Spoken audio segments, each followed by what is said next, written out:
तो गाइस आज से स्टार्ट हो चुका है jujutsu Kaisen Shibuya incident arc. और ये वाली जो सी स्टोरी होगी ये सीजन 1 के बाद की स्टोरी होगी। तो बिना टाइम वेस्ट किए स्टार्ट करते हैं। तो फिर हम एपिसोड की शुरुआत में देखते हैं कि इटाडोरी और नोबारा मूवी और शॉपिंग का प्लान बनाते हैं और फुशिगुरो उन्हें वहाँ पर छोड़कर चला जाता है। और तब इटाडोरी नोबारा से मूवी देखने के लिए पूछता है और उसे मूवी के बारे में एक्सप्लेन करने लगता है। तब नोबारा कहती है, आखिरकार ये किस तरह की बेकार सी मूवी है, मुझे नहीं देखनी कोई मूवी, मैं शॉपिंग पर जा रही हूँ। और तब वो दोनों अलग अलग रास्ते चले जाते हैं। और यहाँ प्रिंसिपल गाकुगांजी टोडो और मे से रेकमेंडेशन मांगते हैं कि वो किन स्टूडेंट्स को ग्रेड 1 सॉर्सरर बनाना चाहते हैं। तब मे माकी और पांडा का नाम लेती है और टोडो फुशिगुरो नोबारा और इटाडोरी का नाम लेता है और इन पांचों को ग्रेड 1 सॉर्सरर के लिए रेकमेंड किया जाता है। तब हमें टोडो बताता है, जिन लोगों को 2 या 2 से ज्यादा ग्रेड 1 सॉर्सरर्स ने रेकमेंड किया हो उन्हें अब के ग्रेड 1 सॉर्सरर्स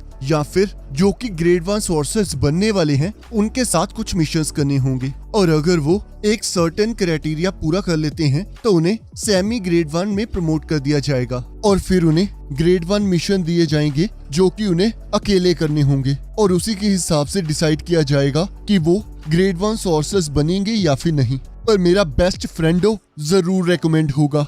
और जब तक सुकुना कोऑपरेट करने से मना करता रहेगा मैनेजमेंट्स मिशन का डेंजर और ज्यादा बढ़ाते रहेंगे ताकि वो और ज्यादा सुकुना की फिंगर्स को इकट्ठा कर सके।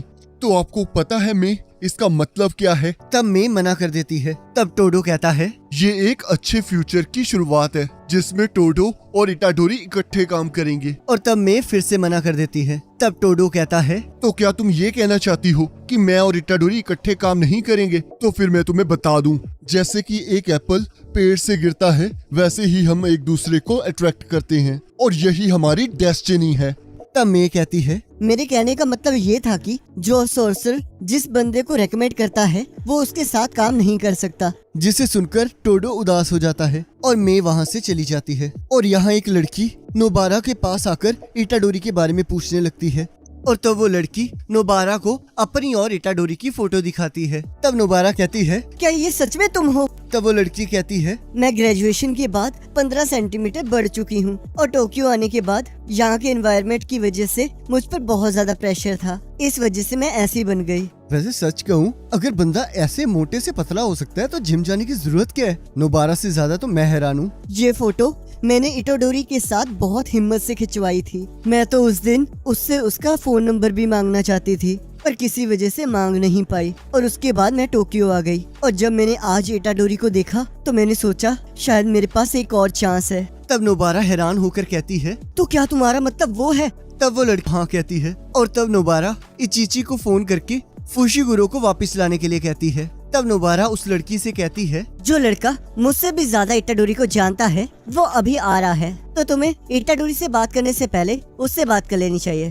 तब वो लड़की कहती है, कहीं आप भी उसमें इंटरेस्टेड तो नहीं हो? तब नोबारा कहती है, बिल्कुल नहीं, ये दुनिया चाहे तबाह ही हो जाए फिर भी ये इम्पॉसिबल है। और तब नोबारा को चेस्ट में कुछ महसूस होने लगता है और तब हम देखते हैं वहाँ फुशिगुरो आ जाता है। तब नोबारा फुशिगुरो से पूछती है, क्या तुम्हें पता है कि इटाडोरी की कोई गर्लफ्रेंड है या नहीं, क्योंकि ये लड़की युको ओजावा उससे मिलना चाहती है। तब फुशिगुरो कहता है, क्या तुम्हारा मतलब वो है? तब नोबारा हाँ कहती है। तब फुशिगुरो कहता है, मुझे नहीं लगता उसकी कोई गर्लफ्रेंड है क्योंकि जब भी हमने उसे टोक्यो आने के बारे में पूछा है तब वो ज्यादा स्ट्रेस में नहीं लगता है और उसके रूम में एक सेलिब्रिटी का फोटो भी है और मुझे नहीं लगता कि जिस लड़की की गर्लफ्रेंड होगी वो ऐसा कुछ करता होगा। और तब युको फुशिगुरो से इटाडोरी का टाइप पूछती है। तब फुशिगुरो कहता है, उसने एक बार कहा था कि उसे लंबी लड़कियां पसंद है। तब नोबारा युको के साथ चीयर्स करते हुए कहती है, इसका मतलब तुम्हारे चांसेस हैं, तो चलो इटाडोरी को बुलाते हैं। और तब हम देखते हैं इटाडोरी बहुत जल्दी वहाँ पहुँच जाता है। तब नोबारा सोचती है, मुझसे बहुत बड़ी गलती हो गई है, मैंने तो इटाडोरी को बताया ही नहीं कि ये कौन है और इतने ज्यादा चेंज होने के बाद इटाडोरी तो इसे पहचान ही नहीं पाएगा। और तब युको इस बात से उदास हो जाएगी कि इटाडोरी ने उसे तो पहचाना ही नहीं। पर हम देखते हैं इटाडोरी उसे पहचान लेता है और तब हमें इटाडोरी और युको का पास दिखाया जाता है जहाँ स्कूल के कुछ बच्चे इटाडोरी से उसकी पसंदीदा लड़की पूछते हैं। तब इटाडोरी मना कर देता है। तब वो लड़के कहते हैं, अगर तुम्हें कोई चूज करना हो तो तुम किसे चूज करोगे? और तब इटाडोरी यूको का नाम लेता है। और तब इटाडोरी के दोस्त कहते हैं, पर वो तो बहुत मोटी है। तब इटाडोरी कहता है, तो क्या हुआ, पर उसके मैनर्स और उसकी हैंडराइटिंग बहुत सुंदर है। और तब यूको सोचती है, लड़कियों का वेट जल्दी बढ़ जाता है, पर मैं तो पैदा ही मोटी हुई थी। पर मैं उसे चूज नहीं करूंगी जो मुझे चूज नहीं करेगा। इटाडोरी ने मेरी वो साइड देखी है जिसके बारे में मैं भी नहीं जानती थी, पर मैं उसे छोड़कर बाकी सभी लड़कों को हेट करती हूँ। पर शायद मेरे पास एक चांस है, पर अगर मैं सोचूं तो आखिर में मैंने बस वही जिंदगी जी है जिससे मैं नफरत करती थी। और तब हम देखते हैं इटाडोरी उसे बाय करके वहाँ से चला जाता है। तब यहाँ फुशिगुरो कहता है, क्या उनका बिना नंबर एक्सचेंज किए जाना ठीक रहेगा? तब नोबारा कहती है, उसके पास मेरा नंबर है तो सब कुछ ठीक ही होगा। तब नोबारा कहती है, फुशिगुरो, मुझे अपनी फीलिंग्स के बारे में समझ आ गया है। अगर मेरे बॉयफ्रेंड बनने से पहले इटाडोरी की गर्लफ्रेंड बन गई तो मुझे बहुत बुरा लगेगा। और तब इटाडोरी वहाँ आ जाता है और वो लोग उसे सामान उठाने के लिए दे देते हैं। और तब इटाडोरी मूवी देखने के लिए भागने लगता है और वो दोनों भी उसके साथ भागने लगते हैं। और यहाँ आयोरी गोजो की बात के बारे में सोच रही होती है, जिसने उसे क्योटो स्कूल को इन्वेस्टिगेट करने के लिए कहा होता है। और तब वहाँ नोबारा, इटाडोरी और फुशिगुरो वहाँ आ जाते हैं। तब आयोरी कहती है, तुम्हें गोजो ने धोखेबाज के बारे में तो बताया ही होगा। तो मेरे हिसाब से 2 लोग हैं जो कि कर्स यूजर्स के साथ काम कर सकते हैं, और उनमें से एक तो प्रिंसिपल से भी ज्यादा हाई लेवल पर है, जिसके बारे में मैं कुछ नहीं कर सकती। और दूसरा वो है जो कि उस हायर ऑफिसर को न्यूज देता है, तो हम उसे टारगेट करेंगे। तो अब हमें इंटेरोगेशन के लिए उसे कैप्चर करना होगा। तब नोबारा कहती है, तो फिर वो क्योटो स्कूल से कौन है? और यहाँ हम देखते हैं मीवा मेकामारू से रिपोर्ट मांगती है। तब मेकामारू कहता है, मुझे माफ करना मीवा, मुझे अभी सोना है और रिपोर्ट टेबल पर पड़ी है, तो तुम उसे लेकर जा सकती हो। और तब मेकामारू सो जाता है। और तब मीवा कहती है, ये तो सच में सो गया। आखिरकार इसकी रियल बॉडी कहाँ है? और तब यहाँ आयोरी उन सभी को मेकामारू की रियल बॉडी के पास ले जाती है और कहती है, असलियत में हमें इस पर शक नहीं है, पर इसके अलावा हम किसी और पर शक नहीं कर सकते। हमने एलिमिनेशन मेथड से इसे टारगेट चुना है। मेकामारू की कर्स टेक्निक पपेट मैनिपुलेशन है और हेवनली रिस्ट्रिक्शन के कारण उसका पपेट कंट्रोल रेंज पूरे जापान को कवर करता है। और जब तक यहाँ पर अनरजिस्टर्ड पपेट्स होंगे तब तक वो फ्रीली एक गद्दार का काम कर सकता है। तब इटाडोरी कहता है, पर मुझे तो लगता है वो क्लियरली विजिबल है। तब आयोरी कहती है, पर तब क्या होगा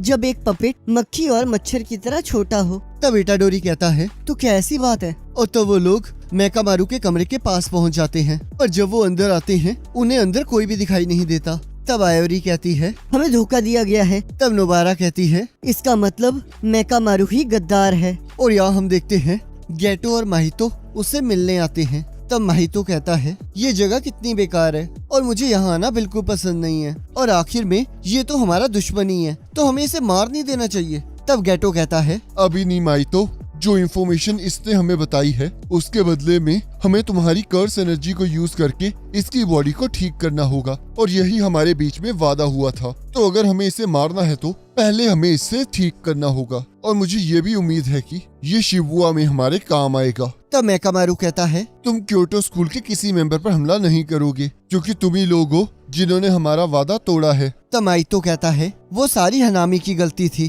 तब मेकामारू कहता है, मैं किसी कर्स स्पिरिट के साथ आर्ग्यू नहीं करूंगा, तो मुझे जल्दी से हील करो, मामूली से कीड़े। तब माहितो कहता है, मुझे लगता है कि मैं गलती से आगे बढ़कर इसे कीड़े में न बदल दूं। तब गेटो कहता है, माइतो, दूसरों के बीच में किए हुए वादे अपने ऊपर किए हुए वादों से अलग होते हैं, और इनमें ये अंतर है कि इन्हें तोड़ने पर पनिशमेंट मिलती है, और अगर तुम अपना ही वादा तोड़ोगे तो तुम वो भी खो दोगे जो चीज तुम्हारे पास है और तुम्हें स्ट्रांग बनाती है। पर इस टाइम मुझे नहीं पता कि अगर हम वादा तोड़ेंगे तो हमारे साथ क्या होगा। और यहाँ हम देखते हैं माहितो मेकामारू को पूरी तरह ठीक कर देता है और उसके हाथ और पैर वापस आ जाते हैं। तब माहितो कहता है, तो क्या तुम अब खुश नहीं हो सकते? तब मेकामारू कहता है, अब हमें तब बात करनी चाहिए जब सब कुछ खत्म हो जाए।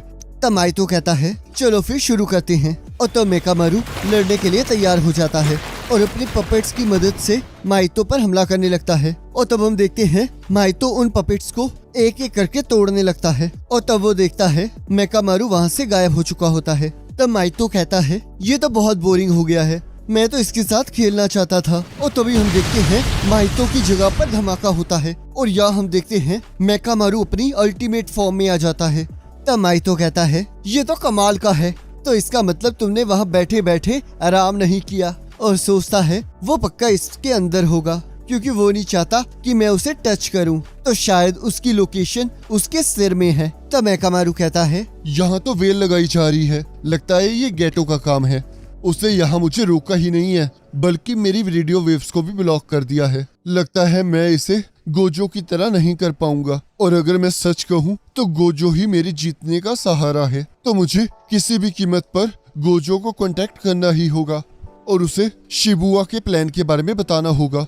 पर अगर मैं इस वेल और गेटो पर कंसंट्रेट करता हूँ तब माइतो मेरे लिए सबसे बड़ा खतरा बन जाता है। तो मुझे सबसे पहले इसे ही खत्म करना होगा।